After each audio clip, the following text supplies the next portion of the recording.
It's the Sound Kitchen. Yummy. It's the Sound Kitchen. Ooh, that sounds delicious. You're listening to the Sound Kitchen. Yummy. And Susan Owensby's cooking.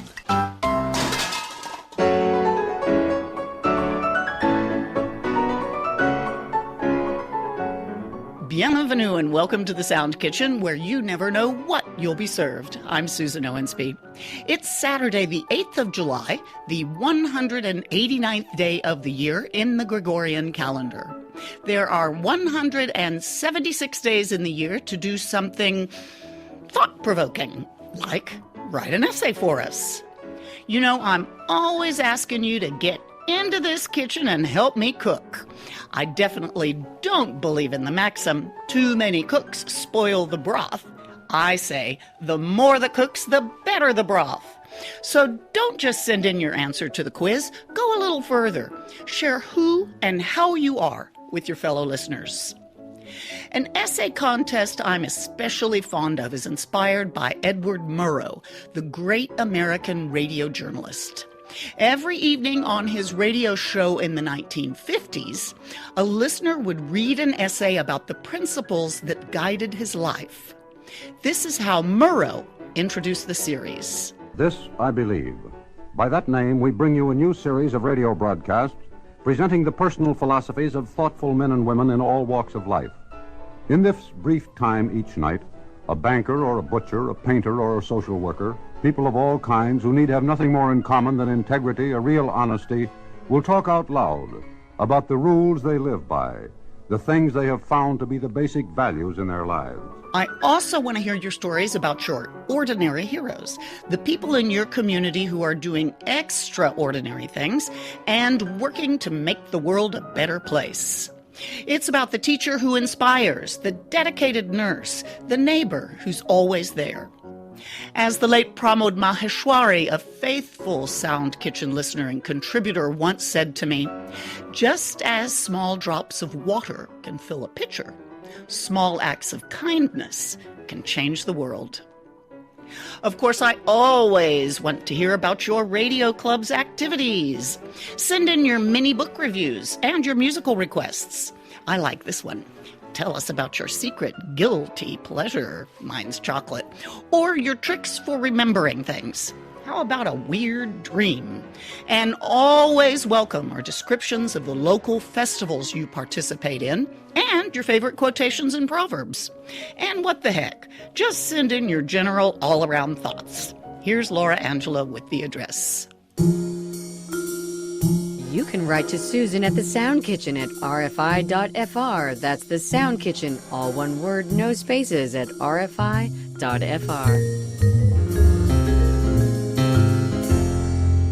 I'm all alone today. Baby brother, also known as Paul Myers, is in Wimbledon to cover the tennis tournament. And Erwan is taking a short break. Donatien Kahu is mixing the show today. Still to come, the quiz, the listener's corner, and some great music too. So don't touch that dial. Hello, my name is Raphael Bordet. You are listening to the Sound Kitchen for Radio France International. Are you ready? I do hope so. And so do I, 'cause it's time to get that quiz out of the oven.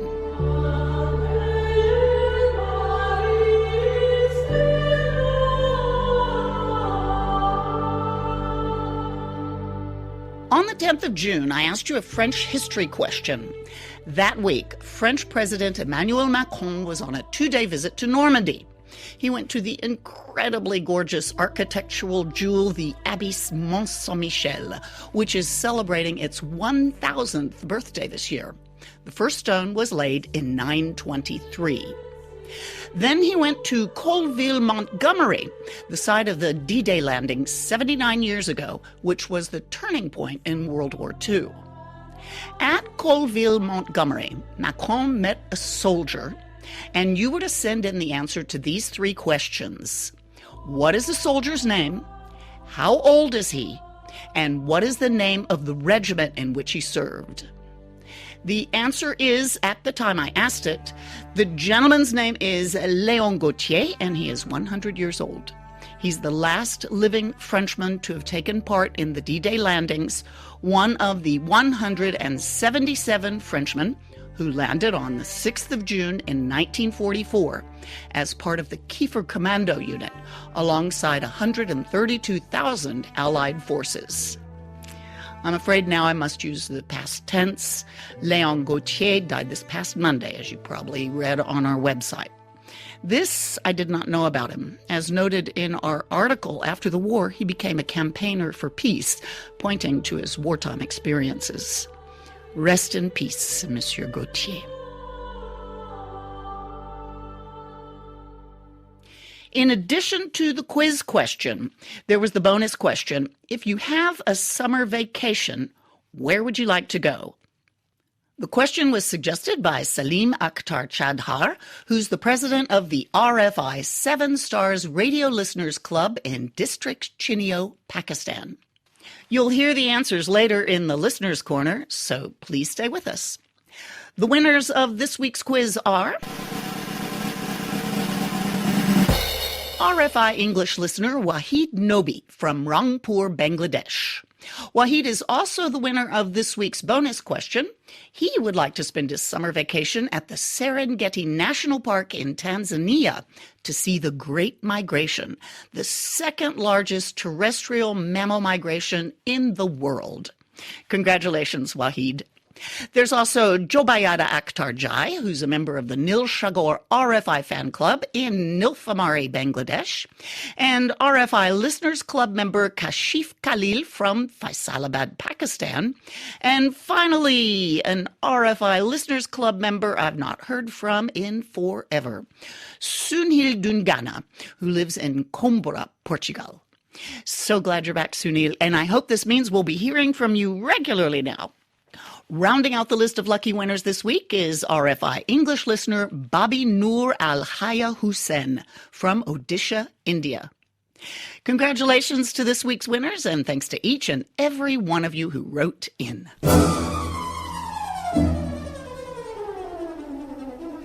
As noted earlier in the show, Paul Myers is off covering the Wimbledon Tennis Tournament, or the All England Lawn Tennis and Croquet Club, as Paul told us last week. Jolly good, what, hey? It's called Wimbledon after its geographic location, which is, no surprise here, Wimbledon, a suburb of southwest London. Earlier this week, Paul wrote a delightful article, Strawberries and Cream, Grass and Whites, Where Else But Wimbledon? It's about the history and traditions of this oh-so-English competition. I didn't know it was the world's oldest tennis tournament, did you? The first, well, let's get it right now, All England Lawn Tennis and Croquet Club competition was in 1877, making this year the 136th edition. Paul wrote about the Wimbledon tradition of fresh strawberries and cream, and I quote, "The strawberries are hand-picked at dawn and delivered on the morning of each day's play," boast the organizers. "The cream is brought in from a dairy in the west of England." Why are strawberries and cream a Wimbledon tradition? And who is supposedly behind the strawberry and cream dish? Who invented it or first put the two together? Reread Paul Myers' article, Strawberries and Cream, Grass and Whites, Where Else But Wimbledon?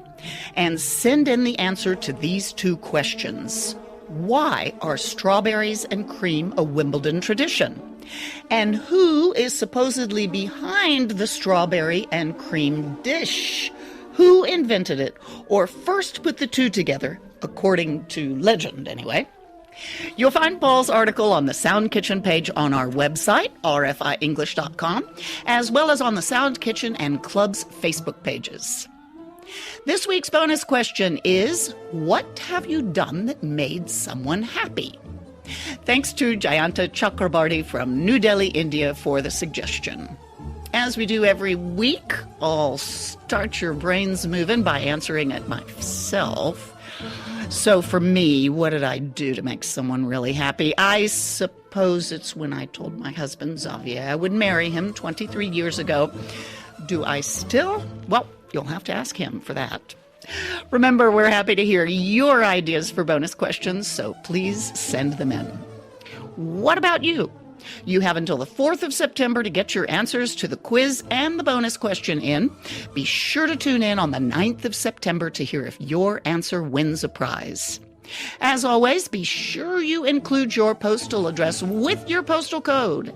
And don't forget to let me know if you are a Miss, a Ms., a Mrs., or a Mr. I don't want to get it wrong.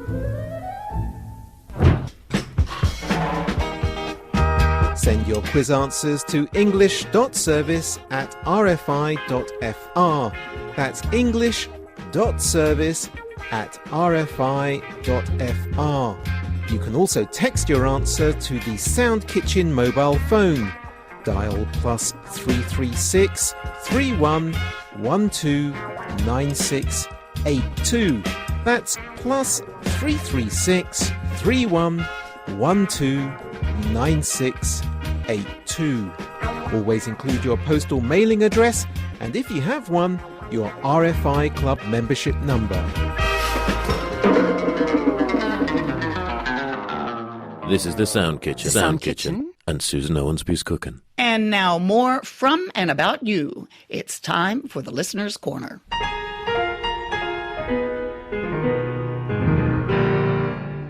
The question you answered for today is, if you have a summer vacation, where would you like to go?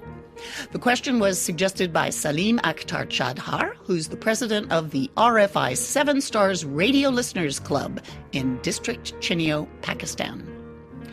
Abu Saleh votes for Shillong, India, which he notes is often called the Scotland of the East because the rolling hills around the town reminded the British of Scotland. The climate is far cooler, he notes, than that of tropical India. Radhakrishna Pillai wrote, in summer I will definitely go to a hill station. From witnessing the spectacular view of the mountains and greenery around to breathing in fresh and pure air, I always have an unforgettable experience. Munnar is my favorite summer vacation destination. For Rashaduzaman, it's Paro, Bhutan and the Tiger Nest Monastery. Tatia Saleh wants to visit Morocco. Sajad Hossain would like to visit both Bichan Akandi and Ratar Gul in Sylhet, Bangladesh.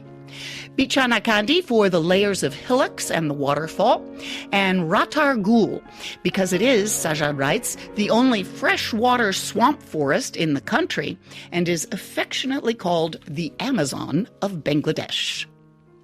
Saleh wants to visit Sri Mangal, Bangladesh for the Lawa Chowra National Park and the Madhapur Lake, and Rajia Khatun fancies Nepal. She'd like to go on a trek, take a raft on the Seti River, and visit the stupas and monasteries in Lumbini, the place where Lord Buddha was born. On that same reverent note, Shahanan Aj Parvin wrote that she'd like to perform the Holy Hajj in Mecca, and Father Stephen Wara would like to go to Lourdes, France, on pilgrimage. Jayanta Chakrabarti writes, I would like to spend my summer vacation at the beach. Besides walking on the wet sand and bathing the whole day, I would spend my evenings enjoying the oceanic view as wave after wave splash my legs, which is a wonderful experience. However, his wife Depita wrote, I would like to spend my summer up in the hills. The scenic hill station of Landur in the Indian state of Uttarakhand is cool and pleasant. This is the best place to be away from Delhi's hot summer weather. So, what will you do, you two? Half the vacation in the hills, half at the beach? Malik Allah Bachaya Kokar seeks, as he wrote, the beautiful cool mountains in the north of my country, Pakistan. Your countryman Kashif Khalil agrees. He wrote, I'd like to visit the northern areas which are the most spectacular and fascinating regions of Pakistan. I would go for Chitral Valley, which is a favorite among mountaineers, trekkers, anglers, hunters, and anthropologists. Kashif, why anthropologists? Let me know. Here are some more beach lovers. Shahana Parvansati wrote, Cox's Bazar Beach in Bangladesh. It's the world's longest natural sea beach. And Saidul Islam longs for Bali in Indonesia. Sunul Duhungana loves both oceans and mountains. A native of Nepal, he now lives in Portugal, and wrote that he's found both of his loves on the Azores in Portugal. He wrote, the Azores is a collection of tiny islands in the south of Portugal. It's a collection of islands like Hawaii in the United States. The weather is moderate, we can say tropical, but not too hot. It's hot like Thailand, but good to enjoy the summer. Pico Island has the tallest mountain in Portugal. It's called Mount Pico. And I'd like to climb it and feel the difference between climbing Nepalese mountains in the Himalayas and the European mountains. Speaking of Thailand, that's where Tasneem Saleh wants to go. She wrote, Thailand is where it all began for me, so it holds a special place in my heart. It's where I decided to quit my job and travel the world. I loved it there. Thailand is incredible. It's also super affordable. There are the history lovers. From Bangladesh, Laila Shams Binta Johura wrote, I will spend my summer holiday exploring the historical sites in our capital city, Dhaka. I think I will learn many things, and that will bring me much pleasure and happiness. Fellow historian Raihan Ali wants a taste of ancient Egypt. He wants to see the Giza Pyramid Complex. The Great Sphinx is there too, Raihan. It's an amazing place. Well, how about this? Mohammed Likon wrote that he'd like to visit the RFI English service. Well, if you do, we'll certainly be happy to see you. Rabea Begum also wants to come to Paris. She wants to see our museum, the Louvre. Rabea, it's such a treasure house. It's huge. Bring your tennis shoes. Mohammed Aksan would like to visit Switzerland for its lakes, rivers, mountains, and natural beauty. And Jobayada Akhtar Jai wants to visit Darjeeling in India, the tea garden paradise, he notes. And we'll close with our faithful pensioners, where every day is a summer holiday. Hans Werner Lolika wrote, as pensioners, we've already taken part of our vacation since we never go far in the peak season when prices are high. We will spend most of July on the island of Asko here in Denmark, and we have a lot of ideas but no concrete plans for August and September.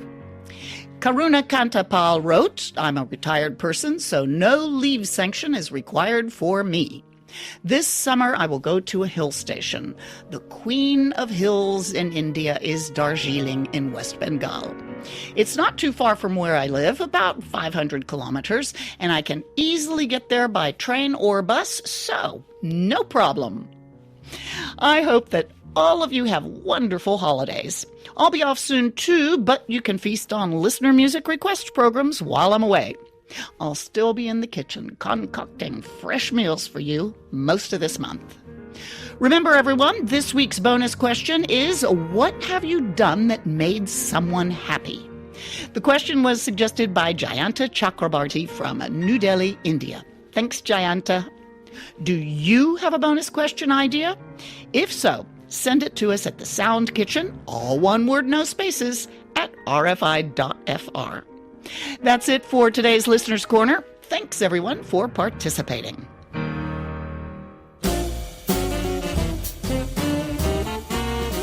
You're listening to the Sound Kitchen on RFI. Okay, my friends, it's time to clear the table and wash the dishes. Thanks for joining me in the Sound Kitchen, and keep those cards, letters, emails, and text messages coming. Thanks to Donatien Cahu for mixing the show, and thanks to you for listening. Be sure and tune in next week for the answer to the question about the 3 tennis goddesses. The Sound Kitchen podcast is ready for you every Saturday on the RFI English website, rfienglish.com, or wherever you get your podcasts. I'm Susan Owensby. Be well, do good work, be kind, and stay in touch, and stay safe, my friends. I'll play you out with a symphonic piece I recently discovered. It's called Bakhta, which is a poem by Algerian Abdelkader El Khaldi. In the 1920s, Koyder Barkan set the poem to music for the singer Ahmed Zerki, and it became quite famous when Cheb Khaled added it to his repertoire. The poem is about a beautiful girl named Bakhta and her beloved.